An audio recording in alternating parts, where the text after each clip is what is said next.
Former UCLA defensive end Mitchell Agude goes to Miami. Thoughts and reactions and where the Oregon defensive end position stands right now. It's a little bit thin. And Oregon basketball, the men missed the tournament this year. Last time they did, there are a couple similarities between this team and that team, which could be good news for Duck fans. Coming up today on Locked On Ducks. Here we go. You are Locked On Ducks, your daily podcast on the Oregon Ducks, part of the Locked On Podcast Network, your team every day.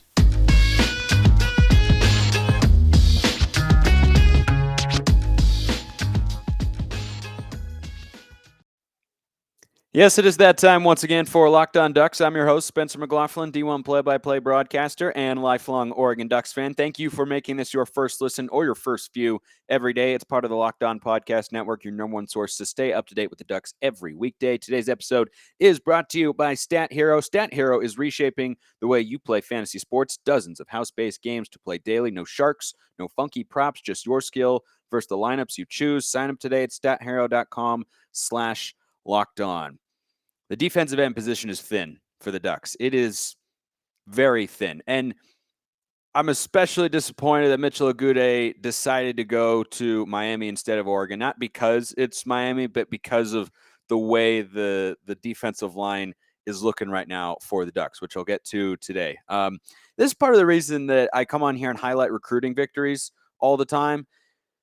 They don't always happen. You don't get every guy that you want. You don't always get the player who fills the need just the way that you want him to, because Agude would have stepped in and definitely started right away. I mean, if Oregon's going to come out and actually run a 4-3 with Dorless and Almavai on the interior of the defensive line, Agude would have been one of the two defensive ends starting.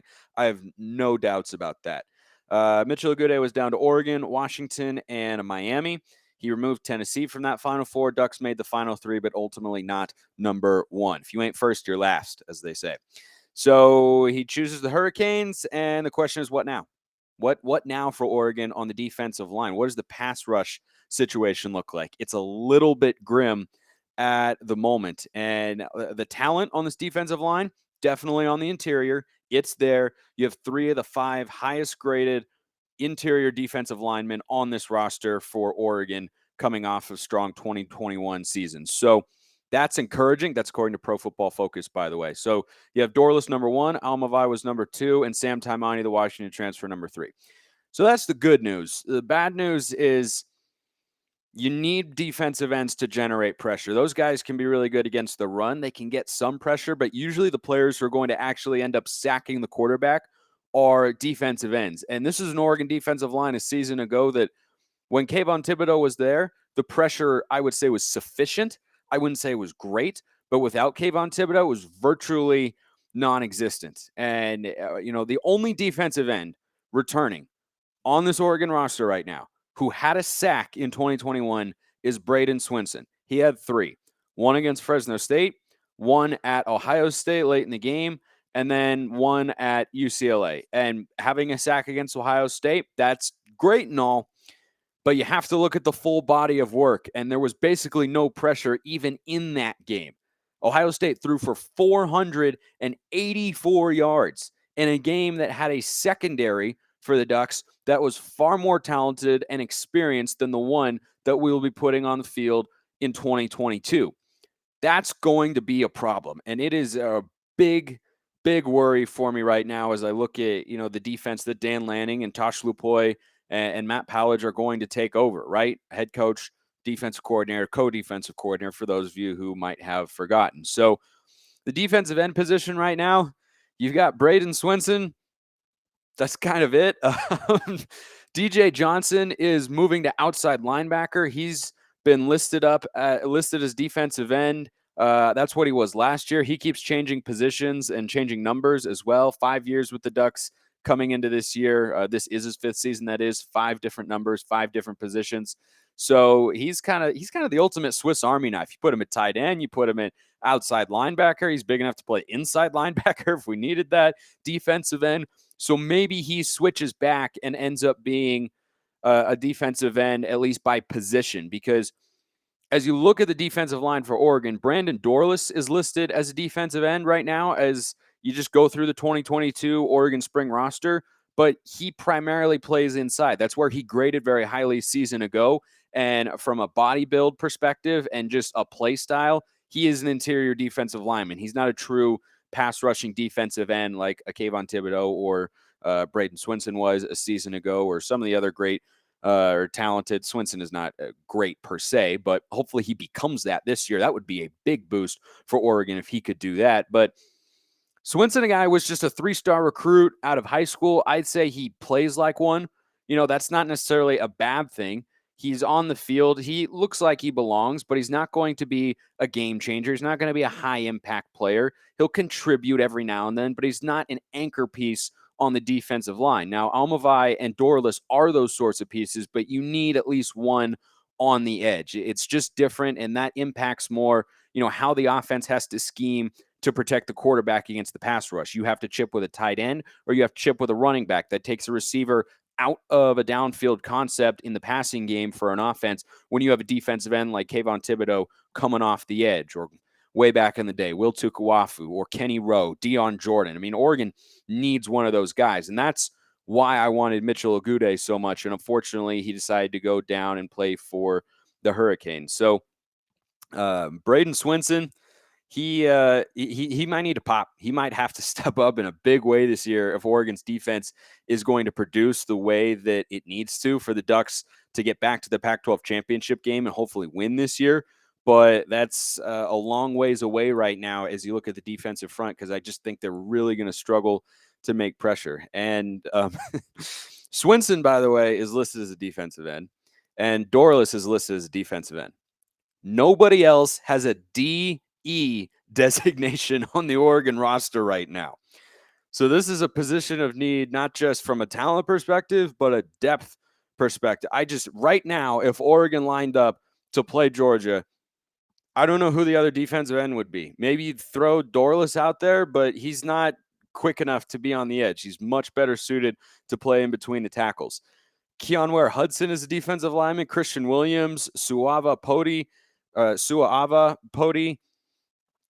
These are names that might have to switch out and play outside just out of necessity, because I don't know how Oregon's going to create pressure. There are ways that they might. I'll tell you, but first I want to tell you about Stat Hero. I love March Madness. I love these brackets, but mine got busted in the Sweet 16, the Elite 8 in a big way. I can't remember the last time I actually went deep or even won any money, so I'm hedging my bets this year with Stat Hero's NCAA Pick'em contests. Stat Hero's NCAA single game pick'ems pits the star players against each other in an amazing hybrid between fantasy and sports gambling. Take control back from those handicappers that always seem to have the advantage. Start focusing on the players you know best with a gameplay that doesn't rely on big spreads, long odds, or funky props. The simple, sleek gameplay will have you playing in minutes. This is what daily fantasy was meant to be. Sign up for free right now at stathero.com/lockedon and use promo code LOCKEDON for 100% deposit match. That's stathero.com/lockedon for a 100% deposit match. Yeah, I just don't know right now how Oregon's going to consistently get pressure on the quarterback. If you have to blitz in order to create pressure, it's not a great place to be as a defense. Now, Lanning schematically is very smart. We've seen that at Georgia. Bulldog fans will tell you that. It's a very real thing that Oregon hopefully will be able to take advantage of in 2022 and utilize, because from a personnel perspective, I just don't know. I mean, Noah Sewell had 4 sacks last year, which is great. And we expect that from our starting middle linebacker, a 5-star recruit, future NFL player. But Noah Sewell is not on the defensive line. We're not going to move him to defensive end. He's too good as a middle linebacker. He's probably not big enough to play defensive end anyway, though he could maybe be stand-up in a 3-4, but it's not what he plays. That's not going to happen. So he had 4 last year. Brandon Dorlus had 2.5 sacks a season ago. Almavai did not have a sack last year. He's definitely more of a run stopper. He and Dorlus both. And I just don't feel confident in a defense that has to bring extra guys in order to get after the quarterback. That limits the number of players that you've got in coverage. And the best defenses, when you watch them, Georgia's this past year, great NFL ones over the years, the Ravens, the Seahawks back in the day, some Steelers defenses, the Alabama defenses way back when, They just got pressure rushing forward. When you can do that, it's a huge advantage. And if we're going to have the sort of defense that Dan Lanning wants to bring up to Eugene from Athens, he has to have guys who can get after the quarterback without bringing players from the second level. Doesn't mean you never do that, but in straight up situations, or if another team is going tempo, you have to be able to sack their quarterback every now and then without bringing a linebacker or a member of the secondary. So I just think that a lot of games could start to look like Ohio State did a season ago. Now, that's a little bit of an exception because they have an elite, or they had an elite recruiting core. They still do. They have an elite receiving core. CJ Stroud's their quarterback. He's really accurate, probably a future NFL quarterback.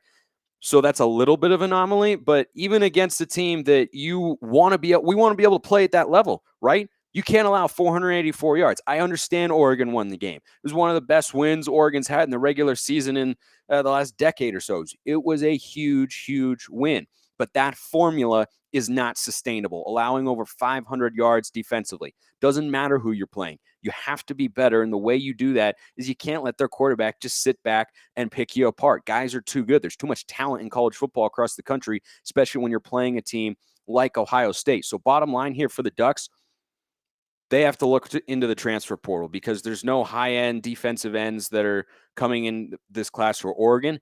Maybe Anthony Jones is a guy who, the 3-star out of Liberty High School in Nevada. Maybe that's a guy who projects as a joker position, could be a stand-up defensive end. Maybe he pops. I mean, that would be really, really helpful right now because Oregon just has no bodies in that position. So I think they need to be looking in the transfer portal. And if a guy comes open who's talented and could slide in to start right away and just fill that position void for a year, I think that could do a lot for the Ducks in 2022. There's a reason that they're going after the Elijah Rushings and Jaden Waynes of the world in the upcoming classes. It's kind of the hallmark of every great defense. You have an elite pass rusher who gets after the quarterback from the defensive end slot. So it's a thin room right now for the Ducks.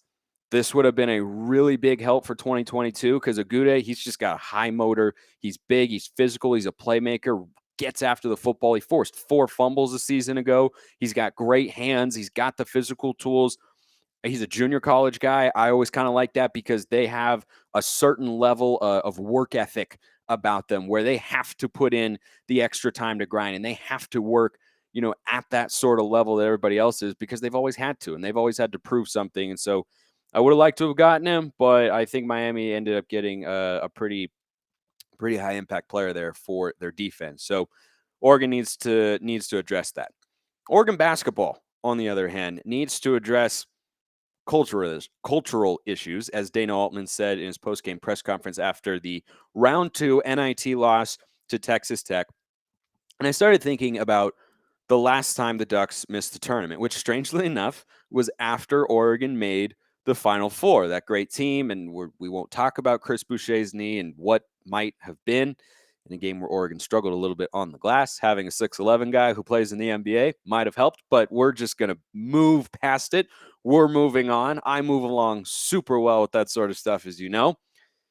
Yeah, I do not at all. But I started thinking, why did this team miss the tournament and why did the last team miss the tournament? And I started to notice a bunch of similarities between the two teams. So that 2017-18 roster, for those of you who have probably forgotten, that's what I'm here for. They had a 5-star freshman by the name of Troy Brown, who I think we can all agree underwhelmed during his time at Oregon and has had at least in my opinion, shocking level of success so far in the NBA. He's still in the league, I'm pretty sure, but he made it. He's had some success here and there. They had a freshman by the name of Kenny Wooten. He turned out to be a pretty good player. They had a sophomore, this 2017-18 Oregon basketball team, just so we're all on the same page here. They had a sophomore by the name of Peyton Pritchard. That worked out pretty well. They had Elijah Brown, who was at his 3rd Division I school and was a 1-year rental for Dana Altman, the Ducks. And they had Paul White. And Paul White was a Georgetown transfer who was in his first of 2 seasons with the Ducks and took a big leap in production in his 2nd year.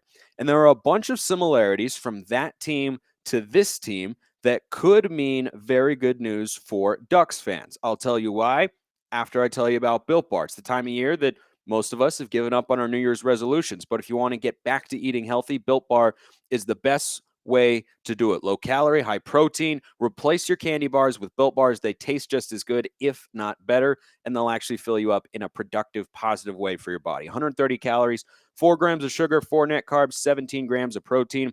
Candy bars, 240 calories, 30 grams of sugar, dozens of net carbs, but they're just as sweet, just as delicious, sometimes even better. I'm not a huge candy bar guy, but I like Built Bars. Go to Built.com, use promo code LOCK15, get 15% off your order, promo code LOCK15 for 15% off at Built.com.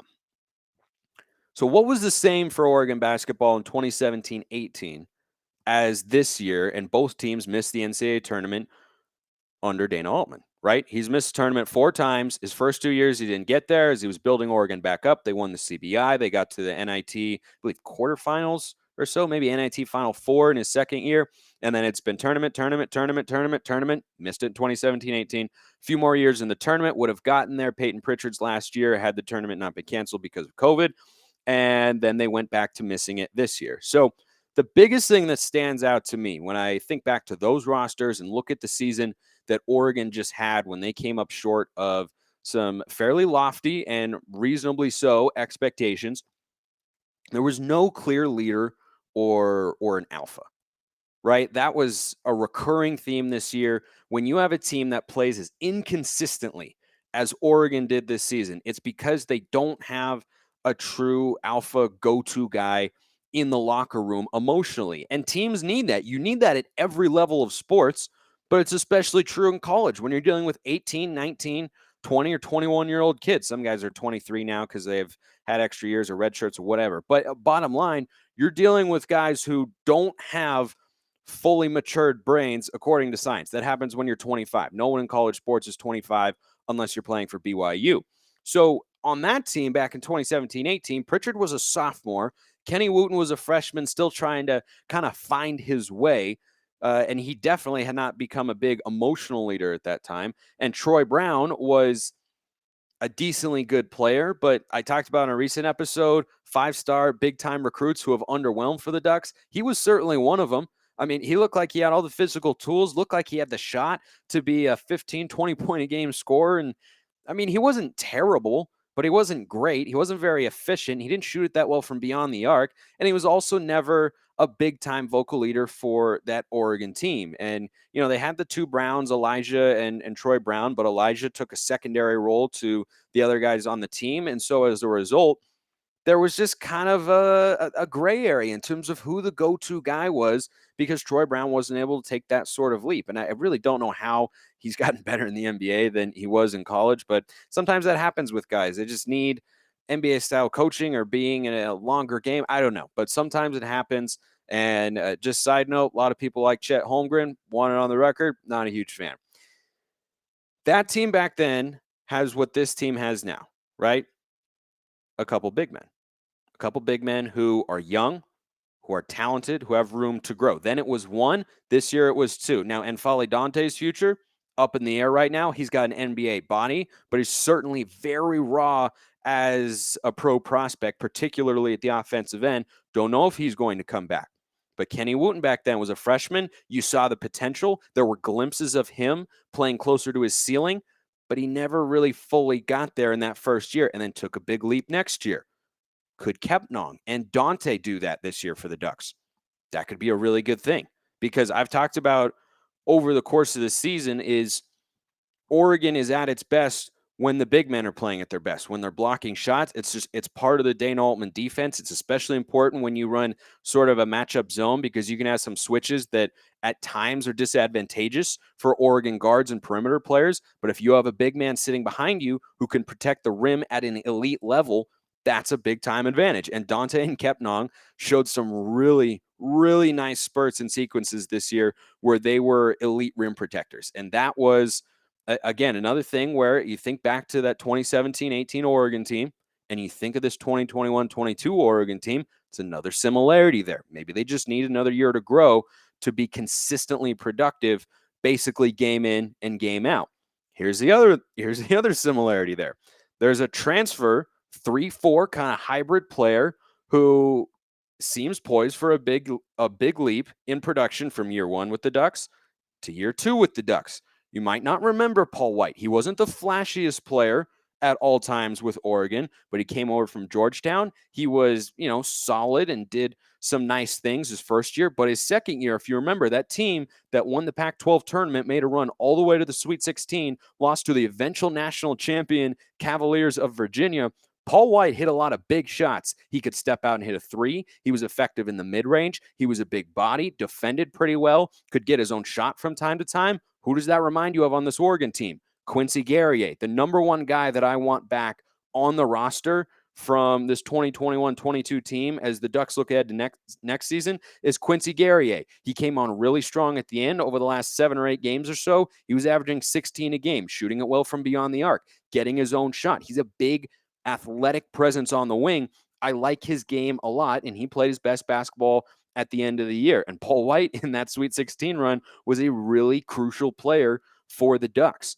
The difference here is when the Ducks got to the Sweet 16 after missing the NCAA tournament in 2017-18, Pritchard turned into a total dog, right? Going from his sophomore year to his junior year, and he turned into the leader. But then there was a secondary emotional leader, and that was Kenny Wooten. He was the guy who would hype you up. He was the guy who would block a shot, go down, make a dunk, and then all of a sudden, boom, the energy is infectious with this team.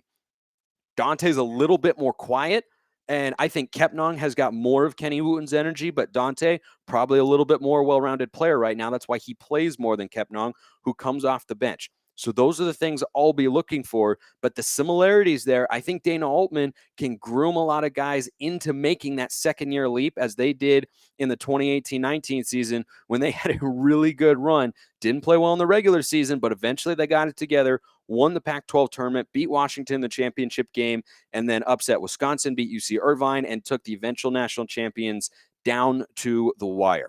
I hope that they can do that again. The potential is there. I think the biggest difference is who's going to be that alpha guard. Will it be Will Richardson? We don't know. His future's undecided, but like and subscribe to the channel and or where you're listening to this podcast right now, and I will keep you updated every single weekday here on Locked On Ducks.